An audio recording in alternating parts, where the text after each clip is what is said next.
You guys, you sound good. Lauren Sheely, everyone, we are so blessed to have you here this morning with these Mile High All-Stars. Ginger Coyle is also with us today. We have such wonderful music for you. It's wonderful to see everybody here at Mile High Church. Greetings to those watching online. This church where we come here each week because we believe life is fundamentally a blessing. It's a blessing so large that if you choose, you never have to step outside of it. It is ever giving of itself, but it is our practice to get out of its way, to get out of our own way and allow that blessing in greater and grander ways. All of August is our Practitioner Recognition Month. Where are our practitioners? We love and appreciate you. These are our licensed practitioners, but we're all practitioners, and I love that word because that's all we do is the best we can over and over again. We have a lovely service in store for you today, and if you're new here, we have a vision and mission statement we love to recite each week. It's coming up on the screens if you want to say it along with me. It goes like this: our vision, oneness revealed, a world of love, peace, and abundance for all, and our mission, to serve as a spiritual beacon for personal empowerment and global enlightenment. So as we move into our time of spiritual practice, song, silence, and a prayer from practitioner Lynn Saku this morning, I just invite us to open our hearts to the blessing that life would have us receive today.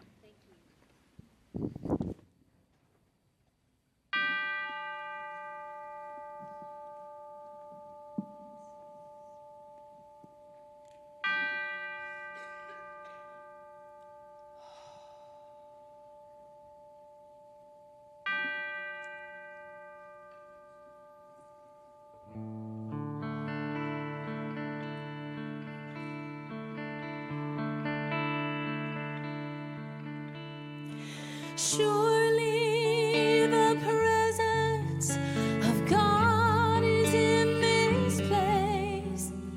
I can feel the mighty power and the grace. I can hear the brush of angel wings. I see glory on each face.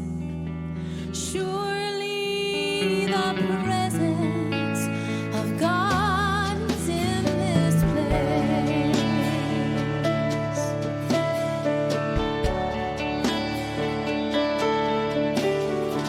Surely the presence of God is in this place. I can feel the mighty power and the grace. I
there is a stillness, a power, a presence that is felt into this moment that I breathe in and allow it to be.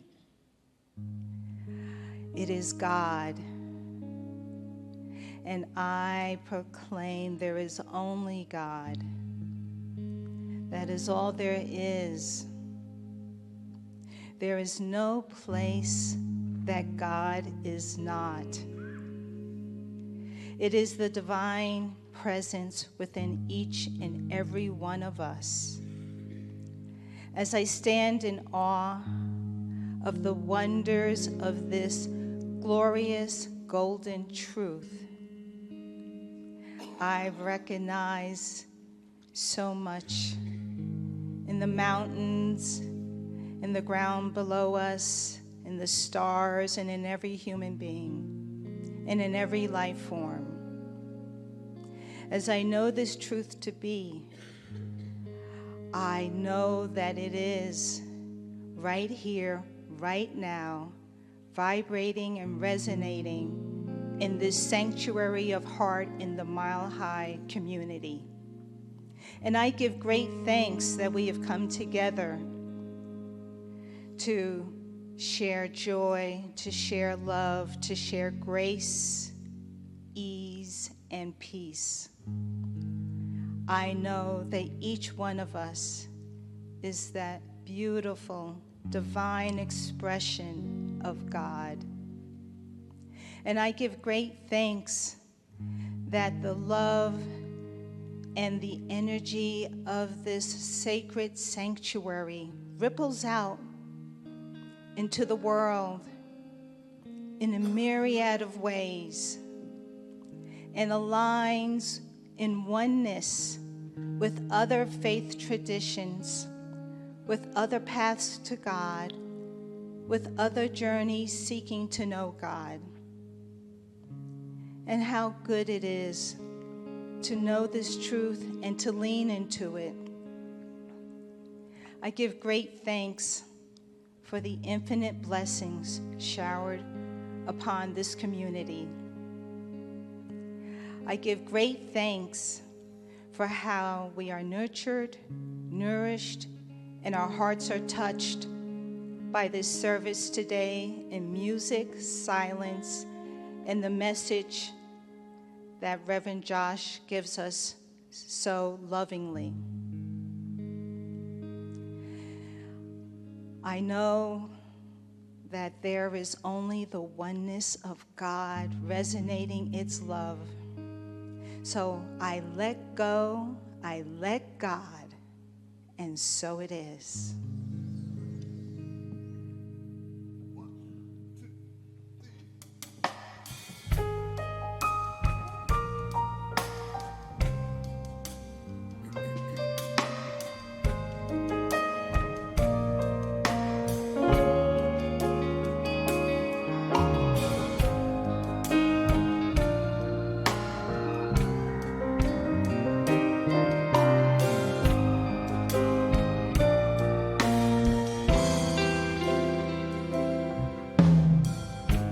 When I put God first,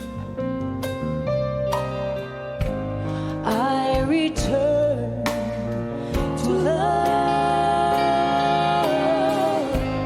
I remember the truth of who I am. When I put God first, when I put God first, I reclaim my faith. I remember the light that shows the way. When I put God first, when I put God first, I lean in to grace. I surrender my life to the Most High.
Thank you, Ginger Coyle, Gio, Lauren, Mile High Band. As I shared at the beginning of service, it's Practitioner Recognition Month, and so grateful today to be honoring our emeritus practitioners. These are folks who have served the Mile High community for 20 years. And before I acknowledge the folks here on stage, if you are an emeritus practitioner, will you please rise or identify yourself so that we can acknowledge you? Mile High is so blessed. If you don't know Jamie Alley is our practitioner director. What a demonstration of prayer from our practitioner body you are. You help lead and guide us and herd us in incredible ways. Thank you, Jamie Alley.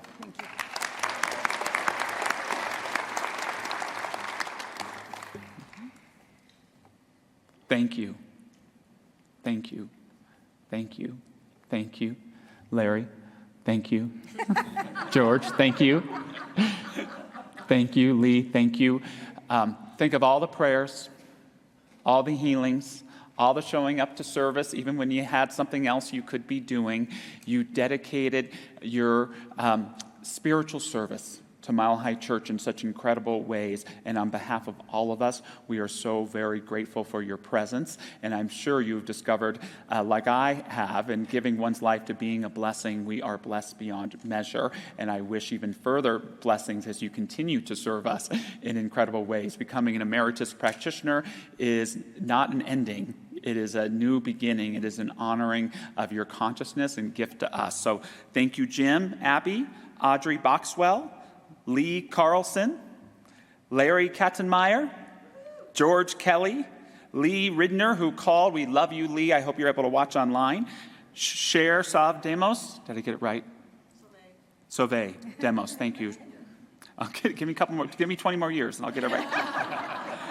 Lynn Saku, who shared that beautiful prayer with us, and Janet Van Meter. We are so grateful for each and every one of you, with love, with blessings, with gratitude. Congratulations.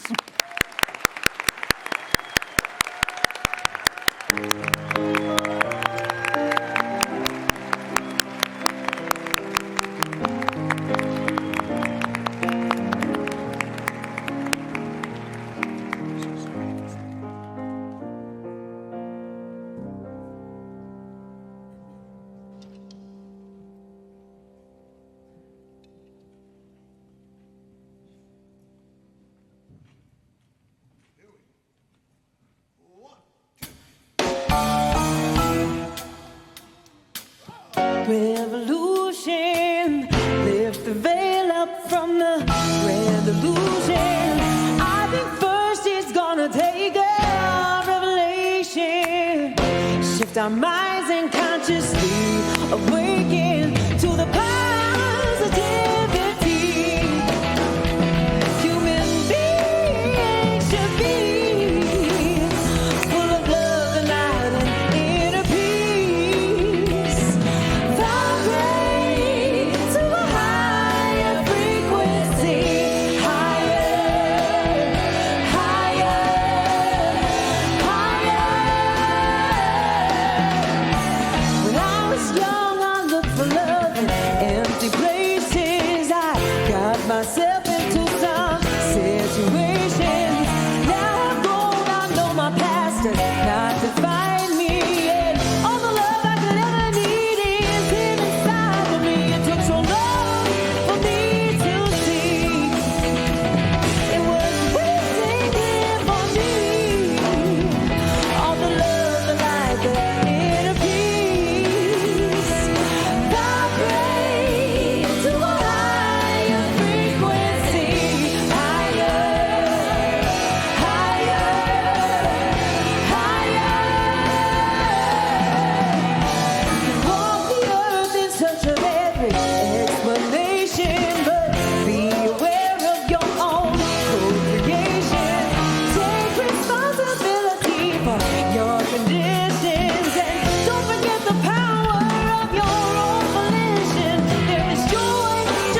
Thank you.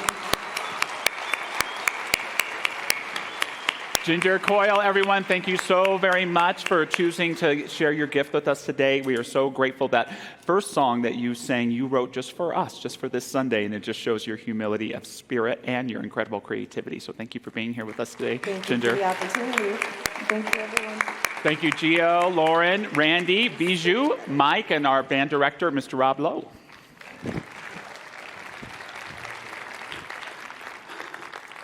She already darted off the stage, but I entered this stage humbly this morning because Reverend Zamira Jezworska did such a wonderful two-part series for us.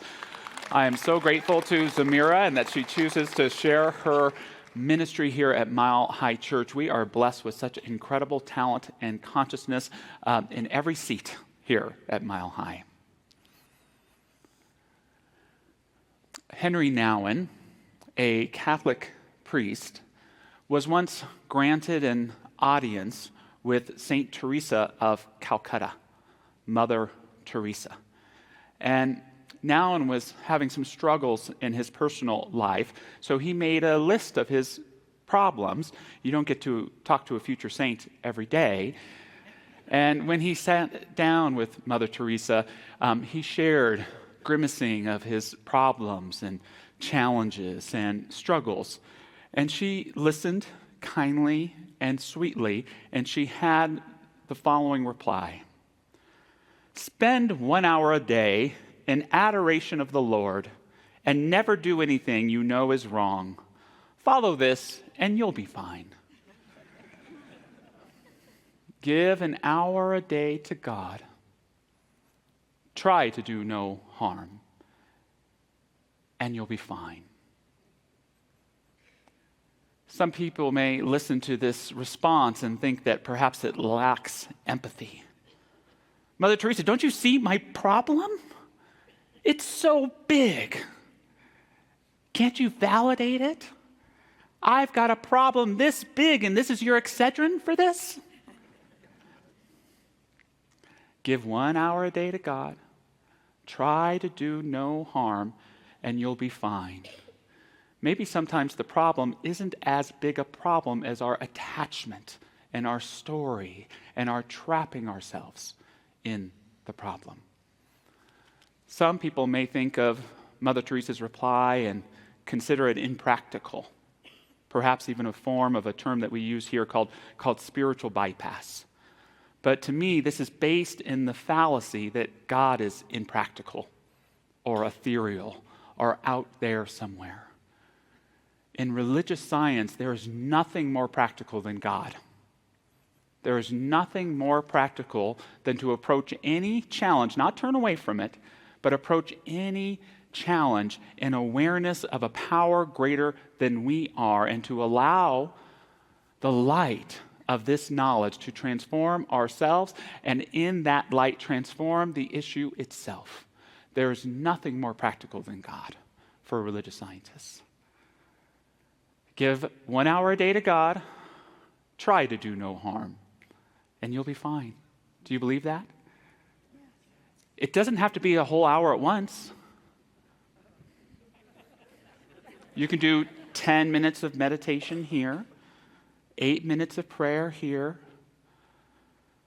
12 minutes of reading, 20 minutes of listening to the Mile High podcast with a minister's message, maybe 25 or 30 sometimes. Growing up in Los Angeles, we had a news radio station, KFWB, and their line was, "You give us 22 minutes and we'll give you the world." If you give God 22 minutes, God will give you the wholeness of your life. The wholeness of your life. Do you have enough room in your life for reverence? Do you have enough room for reverence? Are you willing to prioritize it? Because it's that knowledge of the sacred that fills our life with wonder. Instead of feeling prisoners of time that keeps wishing by, we can find our true identity in a higher source. To put it another way, my message to you this morning, first things second. How putting God first changes everything.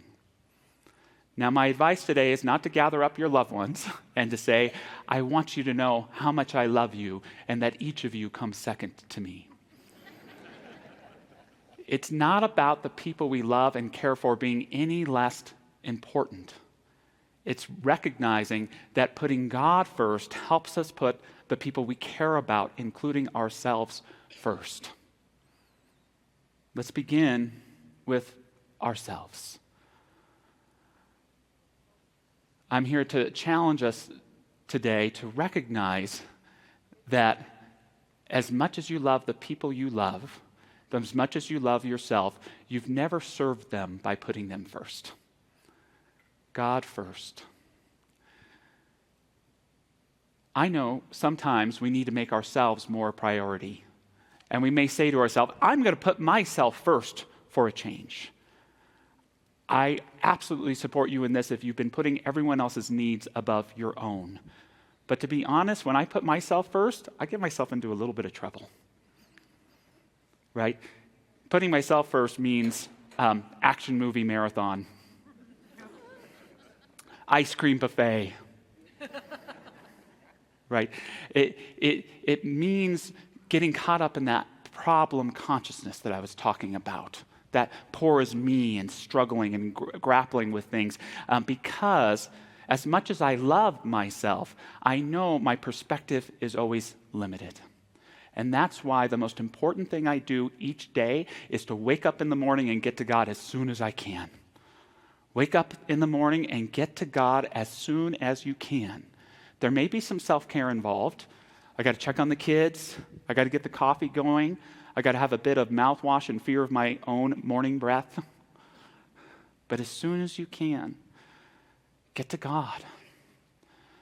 God is right perspective. God is seeing.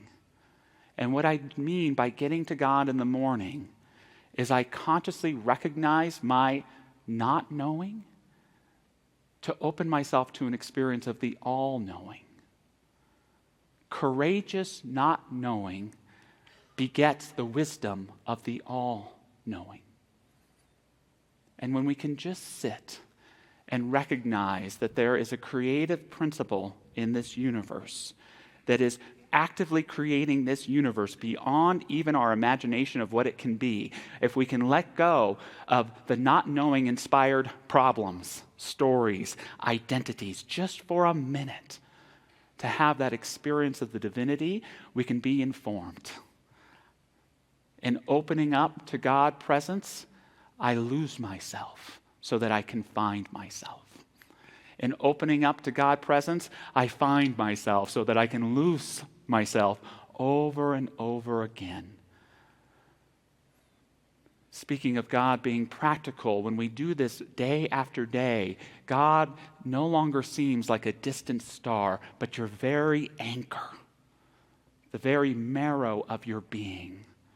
Every cell, every hair, every fiber is awakened with that divine consciousness that was always there but becomes dormant as we enter in that practice of thinking we know exactly what life is, what it should be doing.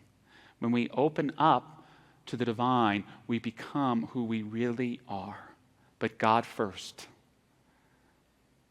First things second. Putting God first changes everything. And we can apply this to the people that we love as well.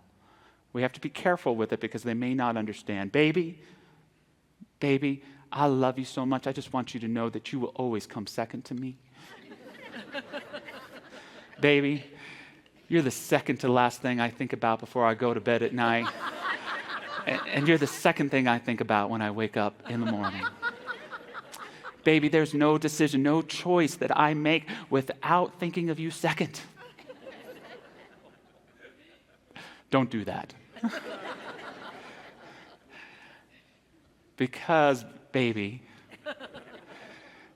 I put God first so I can put you first, so that I can cherish you, so that I can behold you, so that I can love you. Because God is how I see in truth and reality. I wake up and get to God as soon as I can in the morning, to the chagrin of my little girl. I have a beautiful little girl that lives with me, and she is not fond of my meditation practice. What does Daddy do for a living? Oh, he just walks around and says, "Let's breathe within us." But I have to get that meditation time. I don't lock myself in a room. There is a singing bowl that is a part of my meditation. Her name is Nancy. And she sounds like this: Dada, Daddy, Dad. It doesn't take me away from my meditation. I've learned to include it.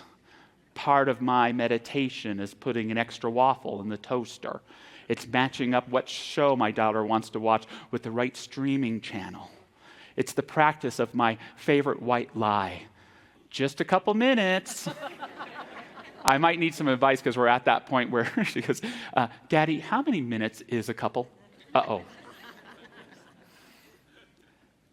But what I do share with my daughter, and I think she's beginning to understand in her own making silence in her own time, is that as much as I want to give her my attention, as much as I want to watch her play her game or perform the new dance that she's choreographed, where I really meet my daughter is in my solitude. It's there in that time of prayerfulness that I'm able to behold my beloved little girl and see her divinity, her truth, her wonder.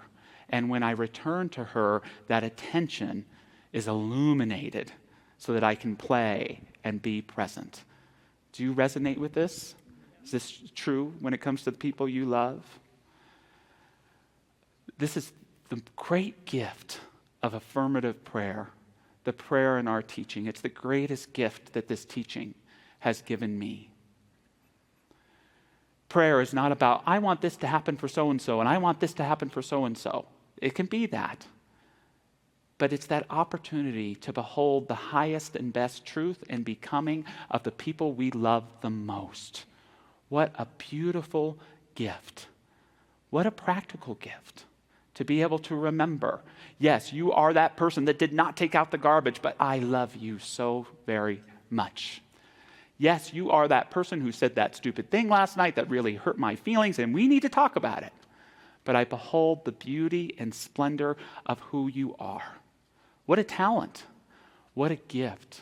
What an opportunity for each and every one of us to take that time in our prayerfulness to not only know the highest and best truths unfolding for our loved ones, but to see them. Because that's what most of our loved ones really want. To be seen and be held in their truth and in their becoming. Homework assignment for you this morning, if you choose to accept it. I want you to pick 7 different people that you love. 7 of them. 1 for each day of the week. You can write them down right now on your phone.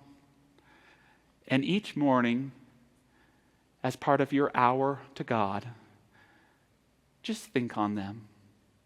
Just behold their sacredness. Behold their beauty and their good.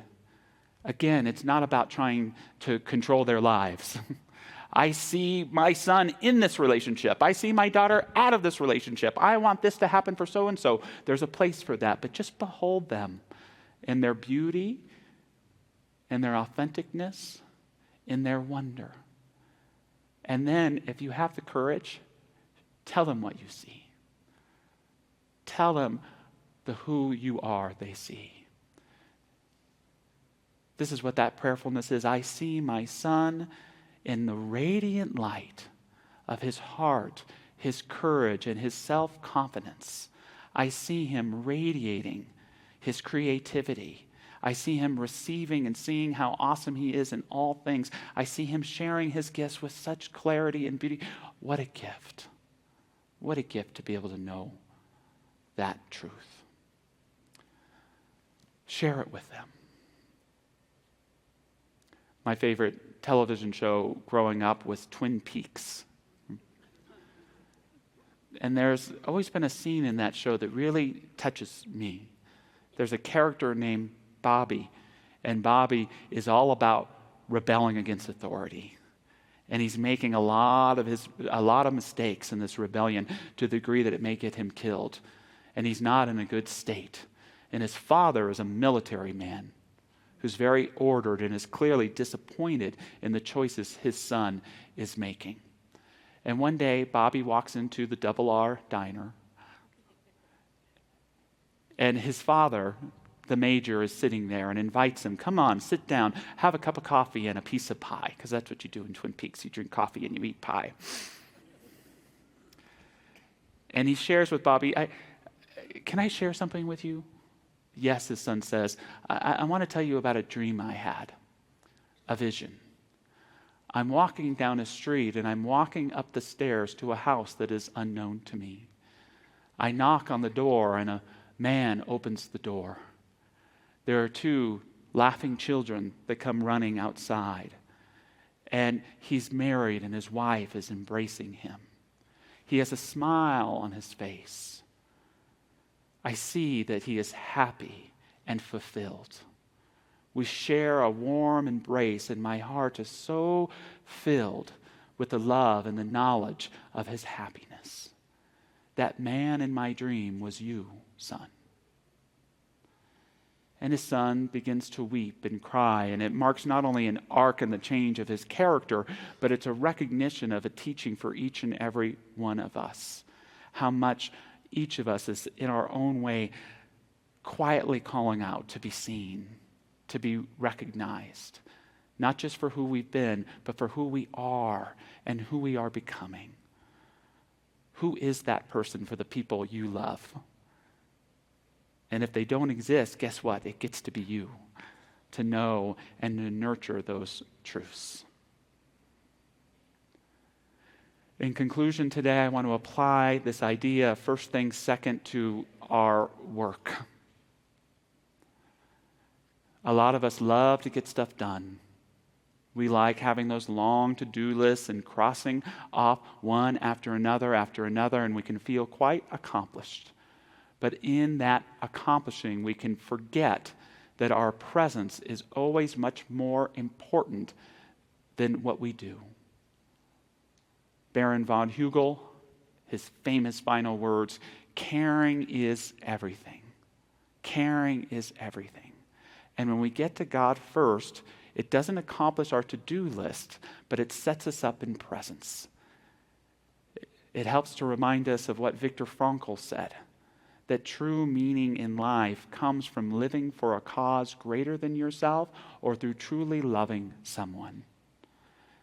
This can change your whole day when you realize that you're going to a meeting with so-and-so, but so-and-so is the most important thing in that room. Even as a minister at Mile High Church, I can forget this on a weekly basis. Always wanting to get things done, but forgetting that my presence is everything. And your presence is everything. When we ground ourselves in spirit first, everything we do can take care of itself. But we get to choose the virtues and the values and the love in how we show up in this beautiful world. When I put God first, I begin with grace. When I put God first, I allow for trust. When I put God first, I see who matters. When I put God first, I begin where I seek to wind up. One more time. When I put God first, I begin with grace. When I put God first, I allow for trust. When I put God first, I see who matters. When I put God first, I begin where I seek to wind up. Give an hour a day to God. Scatter it throughout. Do your best to do no harm. It's probably going to happen anyway, so get right back to not doing it again. And allow yourself to be fine. When we give this hour a day to God, God gives all of itself to us in the most extraordinary and beautiful ways. Moving into prayer this morning, I invite any of our incredible Mile High prayer practitioners to stand and join me.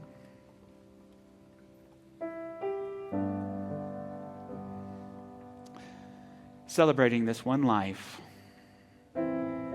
this one blessing, this one divine knowingness, ever giving it of itself. We do the work of opening ourselves to receive this life, this blessing, allowing it to manifest as healing, as abundance, as grace, as peace of mind. We allow ourselves to be touched by the wonderful, and we open ourselves to new and profound ways of being with ourselves, of being with the people that we love, of embracing whatever our calling is in the day with the calling to be a whole presence, to live passionately, to practice our kindness courageously. Knowing again that as we surrender our not knowing, the wisdom of the all-knowing demonstrates itself in beautiful and profound ways. May each of us choose to embody this gift, to receive it, and to celebrate it in all things. Allowing ourselves not only to behold the highest and best for those that we love, but to allow ourselves to be beheld as well. The precious, awesome children and expressions of the divine, each of us are. Receiving that blessing, we affirm that it is embodied and it is expanded in incredible ways. And so it is. Come thou fount of every blessing, tune my heart to sing thy grace. Streams of mercy never ceasing, call for songs of loudest praise. Teach me some melodious sonnet sung by flaming tongues above. Praise the mount I'm fixed upon it, mount of thy redeeming love. Here I raise my Ebenezer, here by thy great help I've come, and I hope by thy good pleasure safely to arrive at home. Spirits on me when a stranger, wandering from the fold of God,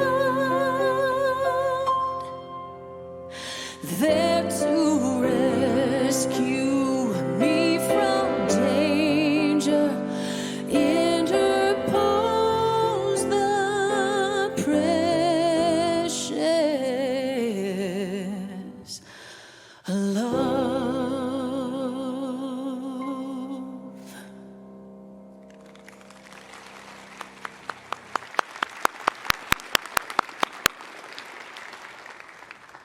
Lauren Sheely, Rob Lowe, thank you so much.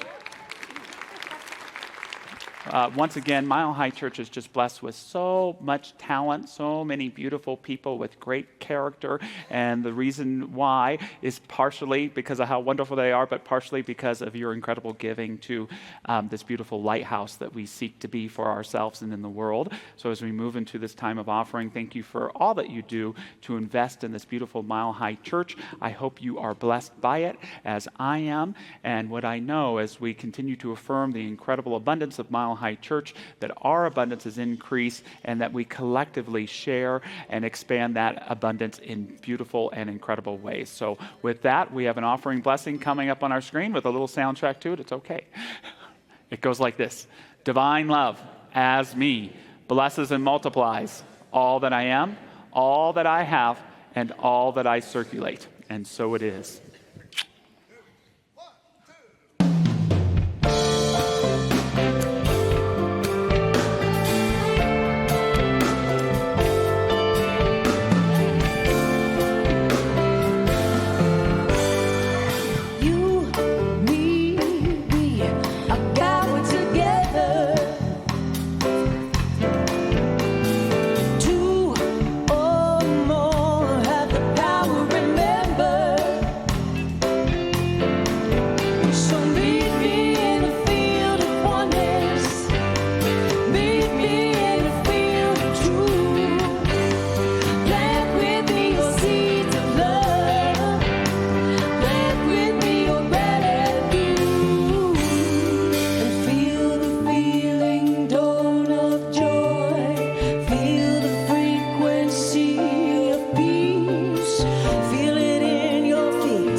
Ginger Coyle, thank you so much for being here. Gio and Lauren, beautiful harmony this morning. And Gio, and if they want to learn more about your music, Ginger, where can they find you?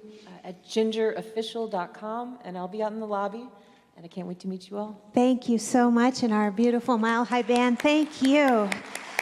And if you are here for the first time to Mile High, please know that we give you a great big welcome, and we would love to meet you and greet you out in our Welcome Center. We have a gift for you, and please stop by. Yeah, Thank you, Samara. and I forgot, we have wonderful prayer happening right now. Look at our beautiful prayer practitioners coming down front. An opportunity to really embody, like you were encouraging us, Josh, to take that putting God first right into our hearts this morning. So, Wonderful. We have a sound meditation coming up. yes, this Friday we have sound meditation at 6:30 in the Vote Auditorium. I hope that you'll be able to make it. We're doing a new thing where we're blending the alchemy crystal bowls with the gong, and we're bringing deep meditation between those instruments. And this week's focus will be on the Zen garden, so we'll be embodying those principles of Zen at the same time. 6:30 in the Vote on Friday night. Sounds fantastic. The second Sunday of every month is our Healing Light service. This is a contemplative service. We invite you to show up. You can walk the labyrinth, and the service starts right at 5. It's sponsored by our healing ministry, and that's exactly what it is. It's an environment of healing, connection, and sacredness in spiritual community. So grateful for the group for putting that together. And quick shift to Car Show. This Saturday, we have a wonderful networking group called Business Honoring Spirituality, and they are sponsoring a car show here at Mile High on Saturday. There's going to be more than just cars. It's a wonderful group, meet wonderful people. Hope to see you there. With that, if you'd like to stand and join me in a benediction before we sing our peace song, repeat after me. Something wonderful is happening to me right now. It is this thing called life. Life is in my mind, my body, and all that I do. I give thanks for it, and I accept it just the way that it is, and just the way that it is not. Thank you, life.